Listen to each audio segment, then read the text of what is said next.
امریکی وزیر دفاع پیٹ ہیگسٹ نے واضح کیا ہے کہ ایران کے ساتھ کوئی بھی ڈیل اچھی ڈیل ہوگی۔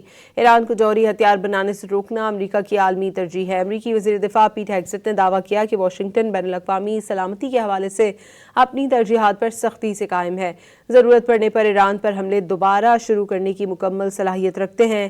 سنگاپور میں سیکیورٹی کانفرنس شینگری لا ڈائیلاگ سے خطاب کرتے ہوئے ان کا کہنا تھا کہ امریکہ تہران کو جوہری ہتھیار حاصل کرنے سے روکنے کے لیے تمام عالمی وعدوں پر پوری طرح کاربند ہے۔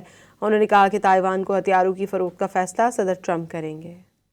امریکی وزیر دفاع پیٹ ہیگسٹ نے واضح کیا ہے کہ ایران کے ساتھ کوئی بھی ڈیل اچھی ڈیل ہوگی۔ ایران کو جوہری ہتھیار بنانے سے روکنا امریکہ کی عالمی ترجیح ہے۔ امریکی وزیر دفاع پیٹ ہیگسٹ نے دعویٰ کیا کہ واشنگٹن بین الاقوامی سلامتی کے حوالے سے اپنی ترجیحات پر سختی سے قائم ہے، ضرورت پڑنے پر ایران پر حملے دوبارہ شروع کرنے کی مکمل صلاحیت رکھتے ہیں۔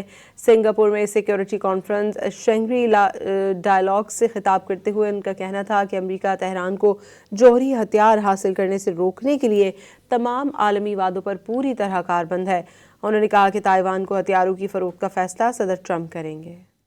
امریکی وزیر دفاع پیٹ ہیگسٹ نے واضح کیا ہے کہ ایران کے ساتھ کوئی بھی ڈیل اچھی ڈیل ہوگی۔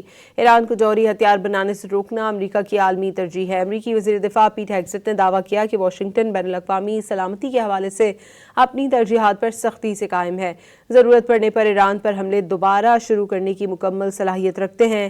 سنگاپور میں سیکیورٹی کانفرنس شینگری لا ڈائیلاگ سے خطاب کرتے ہوئے ان کا کہنا تھا کہ امریکہ تہران کو جوہری ہتھیار حاصل کرنے سے روکنے کے لیے تمام عالمی وعدوں پر پوری طرح کاربند ہے۔ انہوں نے کہا کہ تائیوان کو ہتھیاروں کی فروخت کا فیصلہ صدر ٹرمپ کریں گے۔